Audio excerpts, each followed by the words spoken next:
I'm Allison Pease, Associate Provost for Institutional Effectiveness, back with the second of our three 2021 Distinguished Teaching Prize winner interviews. Today I interview Edward Fabian Kennedy, lecturer in our writing program. Professor Kennedy joined John Jay less than 2 years ago. As always, I begin the interview asking what winning the Distinguished Teaching Prize means to him.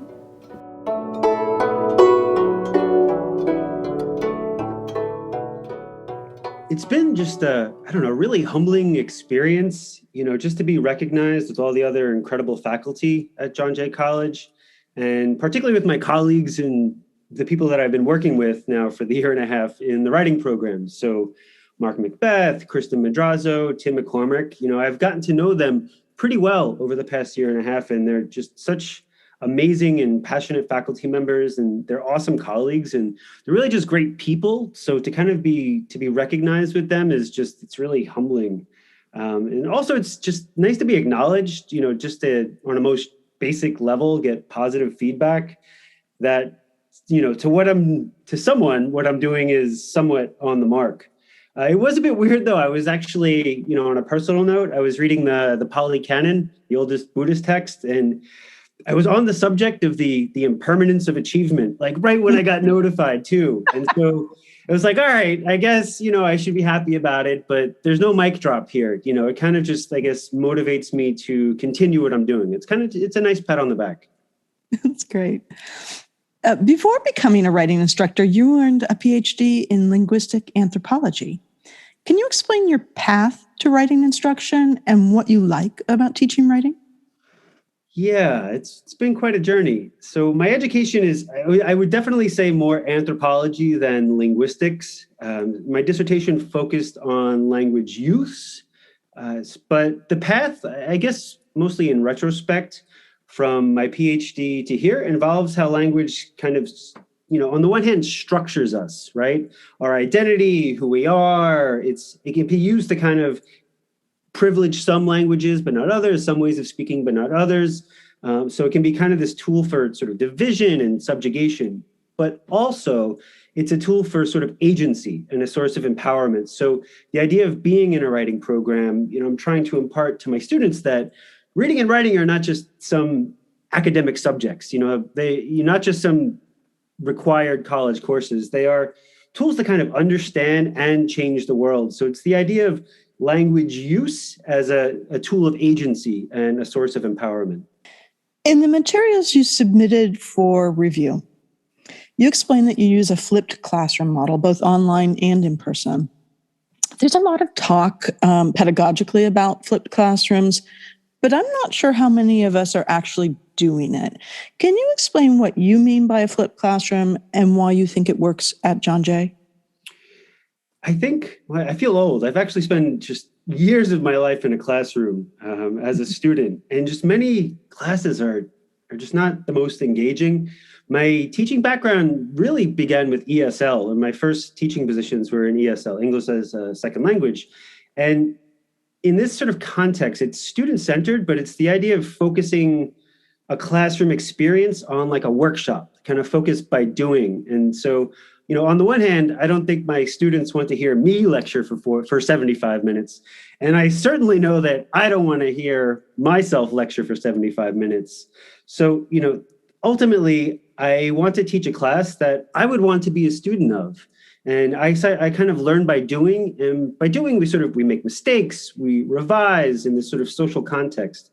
And the hardest part of all of this is getting students comfortable with, not failing, but not producing a perfect piece right away. So the idea of class as a workshop is how I view this sort of flipped classroom where, the facts and the content to be sort of memorized and understood, or the tools, really happen beforehand, whether in slides or I record lectures. And then the classroom is where we kind of play with these tools, with each other, and just, students want this sort of immediate perfection when they sit down to write a paper. But, the idea of class as a workshop is to have students comfortable with the process and improving and understanding how to work with each other as we get better. So the idea of a flipped classroom, to me, means more something akin to a workshop.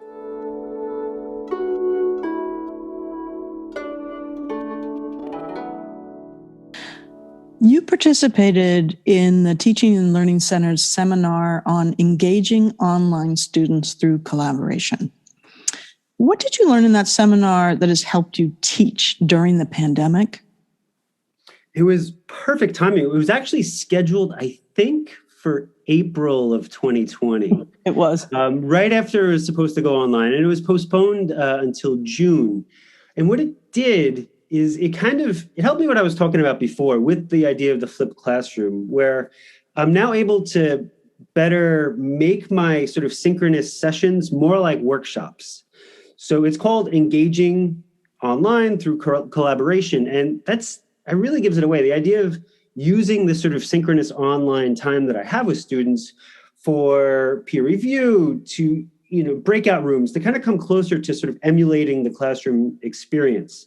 And actually, a lot of now, because of this TLC workshop, a lot of what I do online, I think to a certain extent is almost a little bit better than the classroom experience. For example, peer reviews have gone much better in the online experience, actually. And so, what the workshop did is it helped me formulate sort of a pedagogy where students are constantly engaged and collaborate online. And so it helped me shift to online much more smoothly. I mean, really, the biggest issues with my online teaching have been students' internet connections and their sort of working spaces. But the actual pedagogical experience online, I've been really able to move it over from what I would do in the classroom experience in person to online teaching remotely. And the TLC has been awesome. In addition to the engaging online students through collaboration, there's been a ton of other workshops through the TLC that I've attended. And also the English department has had some amazing workshops. And so it's really helped with this sort of flipped classroom and my student-centered teaching. So I have two questions to follow up on that. The first, about all of that development. One of the things that really distinguished your portfolio was how much faculty development you've engaged in, 20 or 30 workshops since coming to John Jay. Why do you participate in so many workshops? I think the TLC does a really good job of keeping the finger on the pulse of student needs. Working with faculty to kind of understand what students need from the classroom experience. And, if you look, I've only been here a year and a half, but if you look at the sort of the faculty development offered, social justice, online teaching. And so I've really embraced that. That's become the core of my teaching in a sense. You can see in my portfolio that I've really taken a lot of workshops dedicated to online teaching and social justice issues. And it was perfect timing for me because I've been wanting to do that.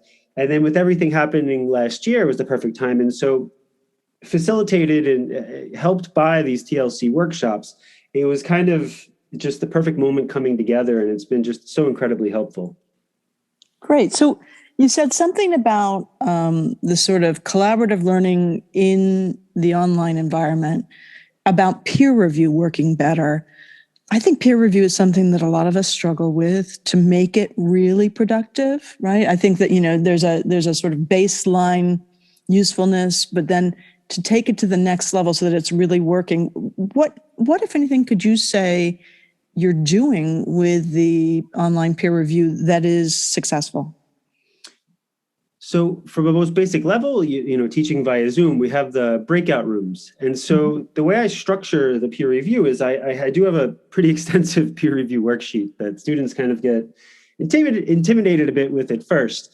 But after like the second or third assignment, it's totally fine. So it's kind of structured in a way where students are forced to kind of dig deeper and really analyze student work, and writing kind of a full letter to their partner instead of just some glib surface level observation. I like the paper, it was all good. But also what I think it offers with the online experience is using the breakout rooms, I'm able to kind of basically go through each of the rooms and talk to every group kind of in this continuous circle. Like I go around and meet with everyone 2 or 3 times during the peer review session. And that happens in the classroom. But what I think doesn't happen is every student, for the most part, has their computer in front of them while they're doing it. So they are putting together during class time like a really solid sort of letter to their classmate.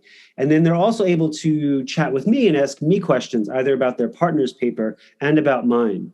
Kind of overall, I feel online, it's just a more sort of interactive experience. And they're able to really, where the rubber hits the road, so to speak, they actually work on the peer review on their computers while class is happening. And I've found that it's actually gone much better online versus in class in person. So, Edward, before coming to John Jay, you were a faculty member at the University of California at Merced. What are the differences in the students you teach at John Jay, and how, if at all, has this affected both what and how you teach? UC Merced it's a somewhat similar institution.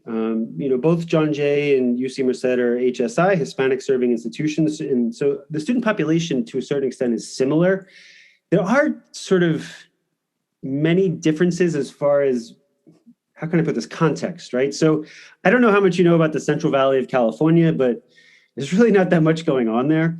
And the students live on campus. So their main focus, their lives is college. In fact, for a lot of classes, students lived in the same building in which I taught. So they would live on like the second or third floor. And their classroom would be on the first floor. So their lives are not on pause per se, but their focus and their dedication for those sort of 4 or 5 years was just their college lives. But here at John Jay, as you know, many of our students work, they have families, they're more engaged with, let's say, sort of extracurricular activities, the outside world, and they're involved in kind of a much larger sort of ecosystem. So it kind of changes how I teach to a certain extent, where I really feel the need to even more so kind of connect their classroom experience to the outside world, because when we meet in person, they're taking the subway, experiencing this outside world, coming to class. And so I think the difference for me, as far as the way I've modified my curriculum, is I'm really pushing towards connecting that classroom experience to their outside world, to their experiences.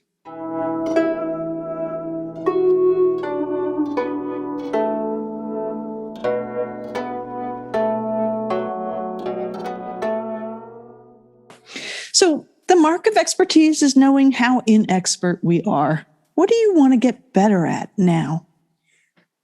I think to kind of build off what I said before is just that I really want to make student writing sort of less theoretical. I think selling writing to students is often not the easiest thing, but particularly when they're writing about, subjects or topics that have nothing to do with their lives and their experiences. So, I really want to kind of work on shifting my curriculum to be more outward facing, wanting my students to see how writing can sort of make an impact on their world or the world and make their world or the world better. The students at John Jay and all of our CUNY students are not in some sort of isolated college habitat. They are every day actively engaged with the world. So going forward, I would like to make the classroom experience a bit more connected to their world. And I'm not really talking about career preparation per se, but more so engaging with the social justice issues that are close to them and close to their experience. You talked a bit about that in your portfolio, about revising your curriculum to reflect social justice issues and to have students sort of dig into them for where they wanted to meet with it. I'm interested to know if you're experiencing any resistance to this or where you're finding success. So I like the idea of social justice because it involves the sort of myriad ways in which some sort of identities are privileged and others are not. And it's very complicated, because the experience of, let's say, a female is different from a white female is different from an African-American female, is different from an African female with a disability. And so there are all these different sort of identities or categories of that privilege some but not others. And it's not just, so to speak, black and white. I mean, it's a complicated world that these students are sort of living in. And I haven't received any feedback just because of that, for the most part, where we all can see how we have these multiple identities, and some of them might privilege us and others might keep us down. And so, what I get from students when I've designed this is they always kind of find their world within these social justice issues. And it's been great when they kind of dig deeper into understanding what social justice is and then their sort of overlapping identities. The first assignment I give them, it's the first week of class, is they write the sentence, I am, and then for the next 30 seconds, they think of as many sort of adjectives to complete that sentence, I am. And it's super interesting what they come up with. And I have them turn that into a letter of introduction. So they introduce themselves. And they're able to see how, a person or they are composed of all these sort of different overlapping identities. And, I think it can be quite empowering for them to kind of understand that. And that's kind of the ultimate goal, is for them to produce these research projects in which they explore these sort of identities that they're sort of wrapped up in. So in the spirit of making small adjustments to our teaching that can positively affect student learning, what's one small thing that you do in your teaching you think others could adopt that would have a positive effect on student learning in their courses? I often picture myself in my own class, and I would wonder, would I want to be in this class? Would I be engaged? Would I care? Would I not want to be here? So, I think what I would tell my colleagues, I hear students complain a lot about classes and, other ways of teaching that perhaps aren't as engaging. So, I always want to make sure that students are engaged. And I'm not talking about edutainment, it's not about entertainment, but sort of engaged learning. So ultimately, I think, I always ask myself this question: would I want to be in this class? I'm thinking of a student evaluation I got back at the University of California, where a student said it feels like a high school class. And I know to this student, they were phrasing that like a critique. But to me, I think it was actually a compliment, because students are actually engaged the whole time in class. And high school teachers actually learn. They go to school for curriculum design and pedagogy. So the student was comparing the experience in my class to their experience in other college classes. And a lot of these classes, they sit in a large lecture hall and just listen to someone speak for 75 minutes. And I'm not the biggest fan of this. And this is sort of exactly where the proponents of sort of online learning state that the classroom experience is not important, because they do have a point. I mean, you can just listen to a 75-minute lecture online. And that kind of gets to the heart of what I think is irreplaceable about sort of in-person classes. It is the classroom experience. It is working together. So treating it more like a workshop and engaging students makes it a class that I would probably want to attend myself. So that would kind of be the ultimate sort of test. Would I, as a student, want to be in this classroom? Edward Kennedy, winner of the 2021 Distinguished Teaching Prize. Thank you for your time. Thank you so much, Allison. It was such a pleasure.